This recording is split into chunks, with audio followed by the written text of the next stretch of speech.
All right, Shalom. First and foremost, I want to give all honor, glory, and praise unto Yahawah, Bahasham, Yahawashi, Bahasham, Rakah, HaKwadash. Double honors unto the apostles and elders of Great Millstone, and a hearty and sincere Shalom to the Lord's hopeful elect that is scattered abroad, the four winds of the earth. This is the Bach of GMS Plain Tables, also known as GMS Philly. And just coming back with another lesson through the power and spirit of Yahawah, Bahasham, Yahawashi.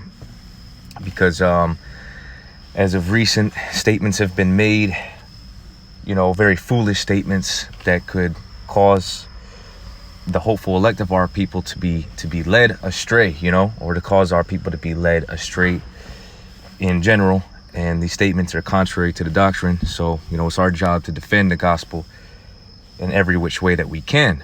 And, I'm talking about none other than General Yahawah at the ISUPK. We're going to call names here. It needs to be said, it needs to be addressed, and how he was saying that Esau is really trying to trick our people into not taking it because he knows that it can cure them.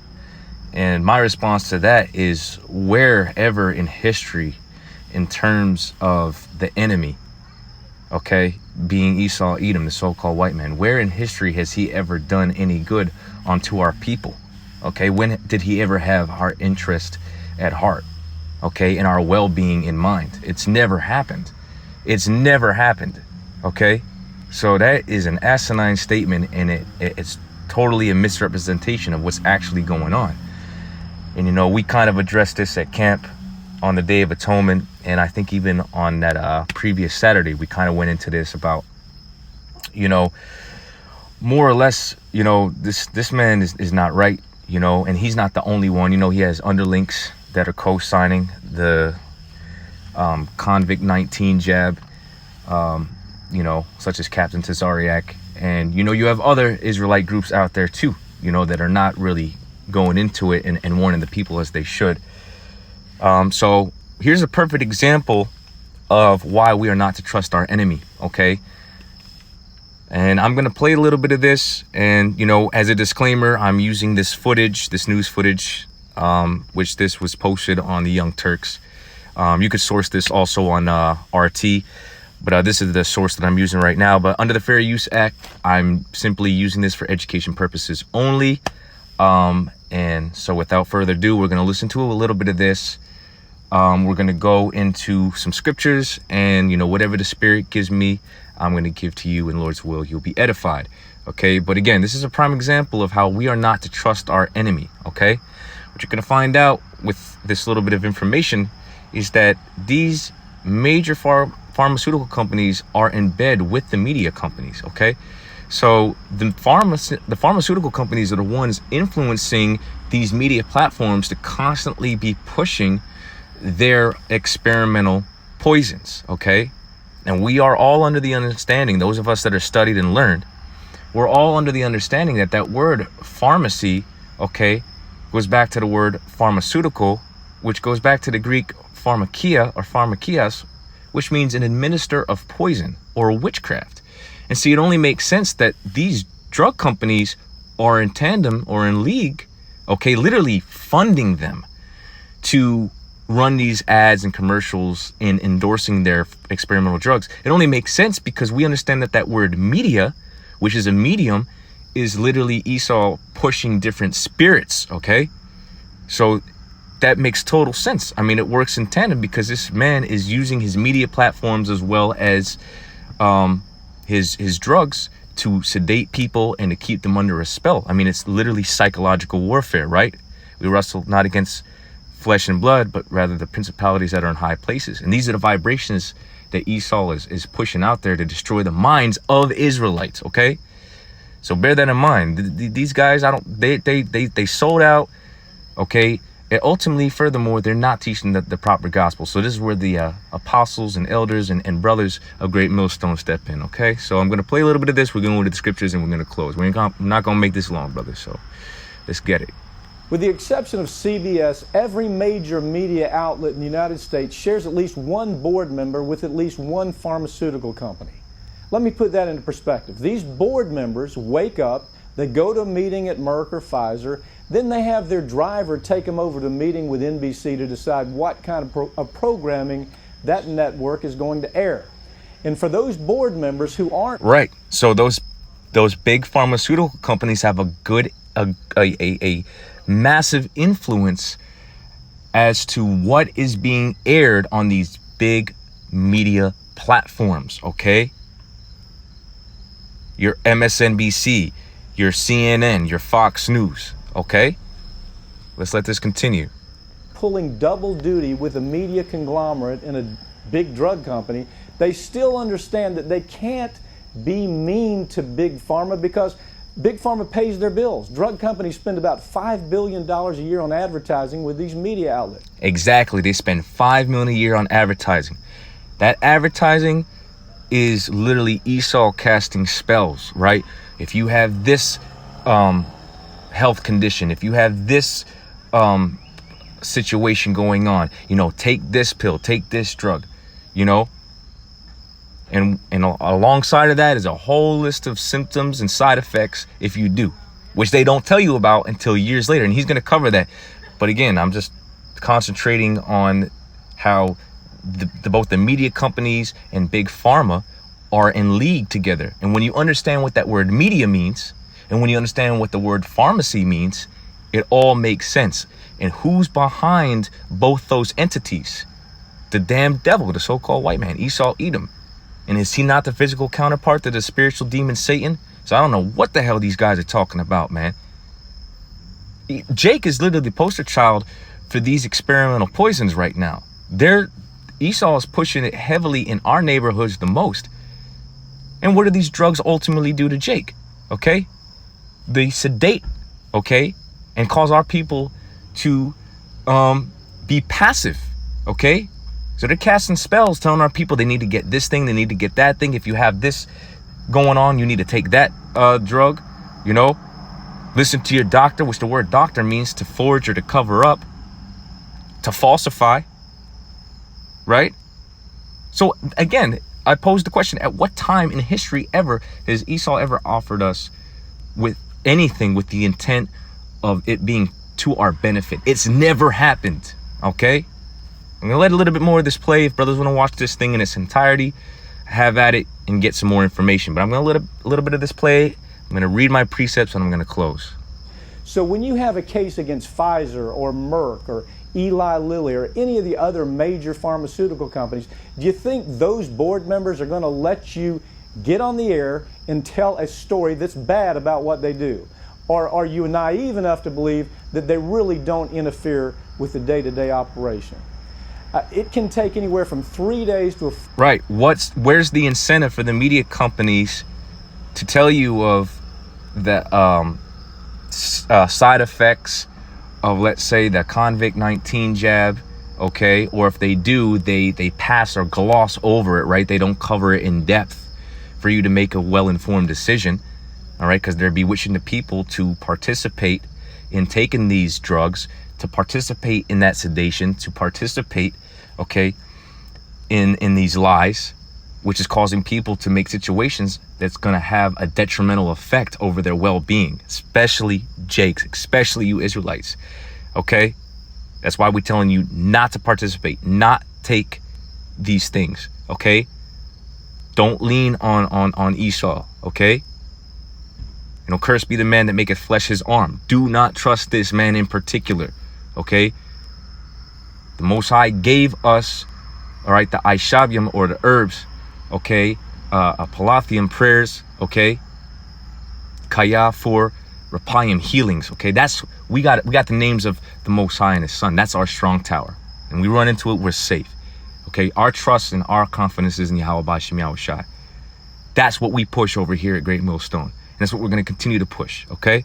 That's the vibration that the Lord's hopeful elect are going to push, so that those that are of the elect are going to adhere the word, right?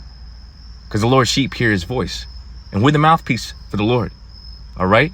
So as long as we have the Spirit working within us. And so we're advocating against this man's system and against his image, okay? and against all his different agendas, because make no mistake about it, this is taking us right into that ultimate transition for his NWO and the MOTB. The writing is on the wall, okay? The writing is on the wall, and I'm not going to say much more on that, because that could be another lesson for another time. A week before the media reports on a drug or a medical device recall, if they report on it at all. In the case of Invokana, for example, So now he's going to list an example. Days before media outlets reported about an FDA warning about the product creating too much acid in the bloodstream. The FDA began warning about the dangers of Cook IVC filters as early as 2010, and then took 5 years before the media started paying any attention to that. So for all you that were simple enough to believe these fools out here, all right, playing mind games, for yous that were foolish enough to listen to your enemy, the Edomite, and taking this damn jab, it said that it took them 5 years with this particular drug, this particular circumstance, to report any of these different side effects that was going on. And all of you people that lined up, okay, and ignorantly took this, impulsively took this, okay, you felt the pinch of maybe a loss of job or a loss of a convenience out in the world, and you took this shit. We've been saying that you don't know the long-term health effects. You do not know. Furthermore, we are to watch and be sober. We are to watch, okay? We are to take an observatory stance on everything and watching what this devil's doing and aligning the things that he's doing with the scriptures, man. And then from there, making determinations through the Spirit. I'm gonna cut it there. Like I said, brothers can go and watch the rest of this video. Okay, you see the title there. I'm gonna put this, kind of leave this up while I'm going over my scriptures. Of course, brothers should already know where I'm going in the Spirit for the very first one. This is the book of Sirach, or Ecclesiasticus, chapter 12 and 10. Never trust thine enemy, right? For like as iron rusteth, so is his wickedness. Now iron is, all right, a metal, and rust is a form of corrosion to that metal. So what does rust do? It eats away at the metal, it weakens it. And see, every time you trust your enemy, okay, such as Esau, Edom, you're literally giving him the advantage over you. And as the scripture gives you the example, what ends up forming after you've given him your trust and you've given him the advantage over you by listening to what he says, by committing to, keeping the things that he instructs you to do, right? That wickedness appears, meaning his ulterior motive arises, and then before you realize it, okay, you're let's say, for example, in the case of the Convict 19 jab, now all of a sudden you end up with all types of health complications. You're on a respirator. You're on your deathbed. Okay. So that's why the Lord is warning you. You gotta literally take a defensive stance. Okay. When you're dealing with your enemy. Okay. It says, never trust thine enemy, for like as iron rusteth, so is his wickedness. Right. So guess what? His real motive, okay, his intent appears if after you've given the advantage to him by listening to what he says. That's why it says, never trust thine enemy. Never trust thine enemy.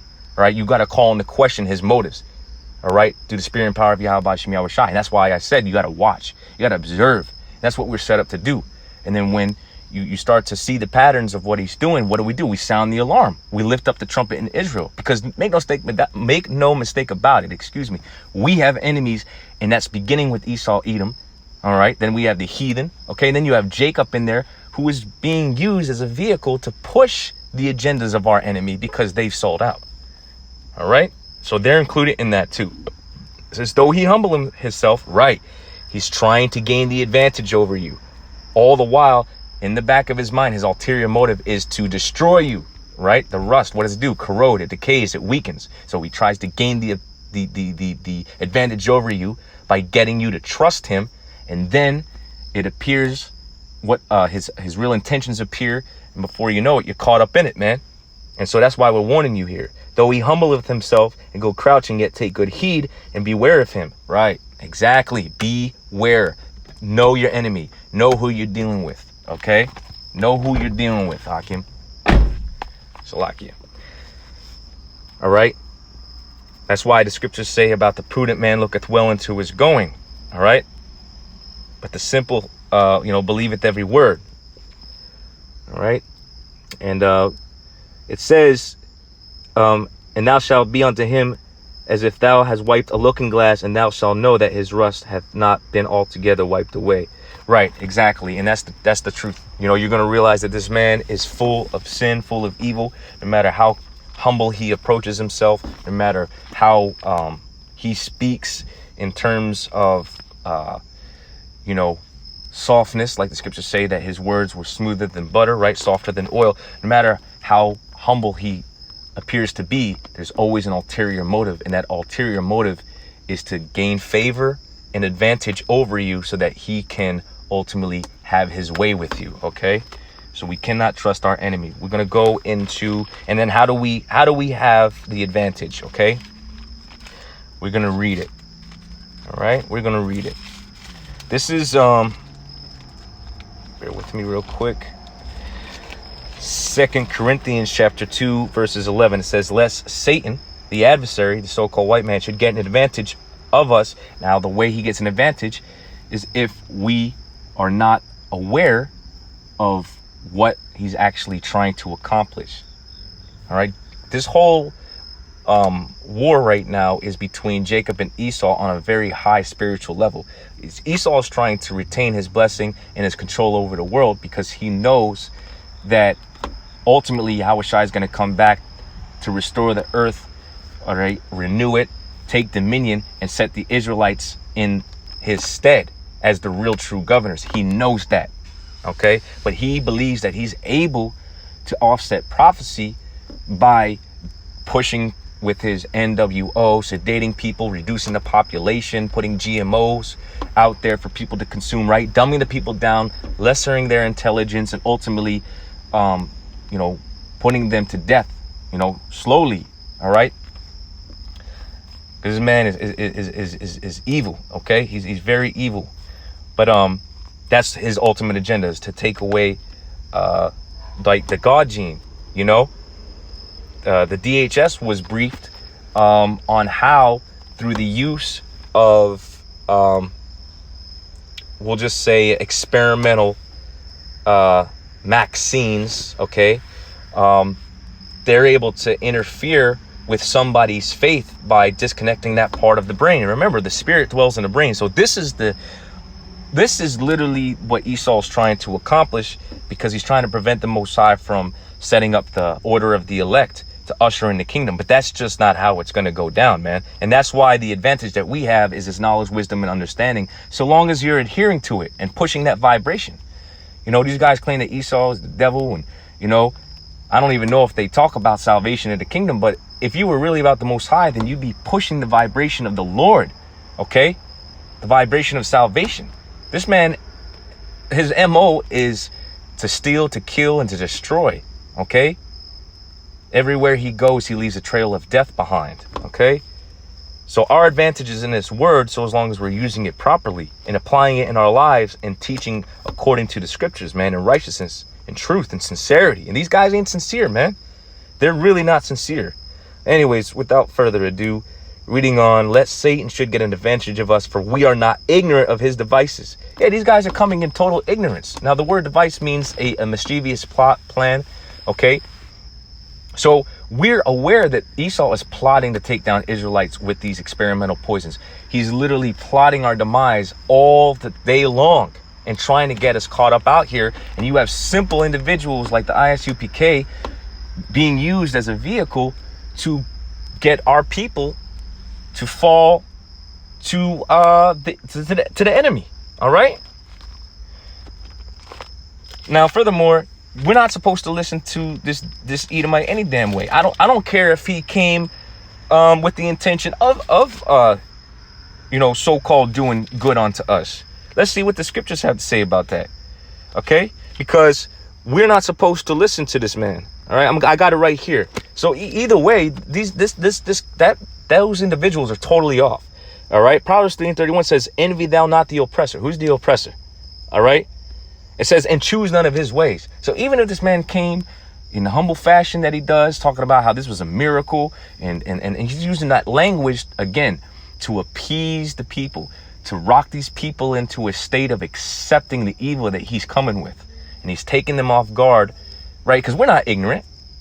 It's taking the rest of you Israelites off guard, but the Lord's hopeful elect, we're very tuned and tapped into the spirit, and we know and see clearly what's going on, and we're going to continue to, sharpen our skills, sharpen ourselves, and watch this man, and we're going to respond in spiritual ways to combat the evil that this man's coming with. But look at the scripture says, "Envy thou not the oppressor, and choose none of his ways." So I don't give a damn if this man was saying that this was going to be the be-all cure of everything, and don't listen to this man. You're not supposed to listen to Esau. You're not supposed to listen to your enemy, right? We're not supposed to listen to this man. Okay, so that the point's been made. I don't have to exhaust it anymore, but I just wanted to bring out that information about how the media and big pharmaceutical companies, they're all in bed together, man, and they're all controlled by the Edomite, and you got our people literally advocating for these damn things, which they are hirelings themselves, furthering this man's kingdom. All right, so they're all messed up, man. So it's just part of our job to talk about these things.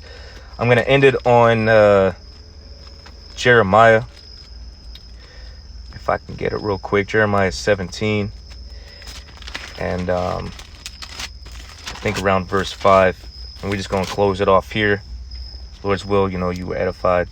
It says, Jeremiah 17:5, "Thus saith Yahawah, Bahasham, Yahawashi, cursed be the man that trusteth in man, and maketh flesh his arm, and whose heart departeth from Yahawah." Right, if you're trusting in Esau, or even in a wicked Israelite, your heart is not with the Most High, being that what they're speaking about, and what they're trying to condone, and what way they're trying to lead you in, is contrary to what the Most High wants you to do. So if you take heed to that, if you obey that, if you partake in that, then your heart is not with the Most High, because the Most High gave us very clear instructions on what we are to do, and what stance we're supposed to take, and what we're supposed to utilize for our protection and for our salvation. Okay, and it sure as hell ain't listening to the damn enemy, which is Esau, Edom, and you wicked niggers, man. It says, I'm gonna jump down. It says, verse 7, "Blessed is the man that trusteth in Yahawah, Bahasham, Yahawashi, and whose hope the Lord is." Right, so I'm just gonna cut it short there. Hope you were edified. Yeah, our trust is gonna continue to remain in Yahawah, Bahasham, Yahawashi. All right, and the Lord is gonna sustain us. So we're not worried about what we have to lose on this side, because we're gonna gain it back in the kingdom anyways. That's our hope. All right, and no matter what, the Lord commanded us to be faithful unto him, even in death, and that's what the Lord's elect is going to do. Okay, and for that we are going to receive great rewards, man, and that's the vibration that we're coming with. We're embracing the healing that Yahawah, Bahasham, Yahawashi is getting ready to bring, all right, and salvation. All right, so with that, call all Yahawah, Bahasham, Yahawashi, Bahasham, Double honors to the apostles and elders of Great Millstone. Shalom to the hopeful elect.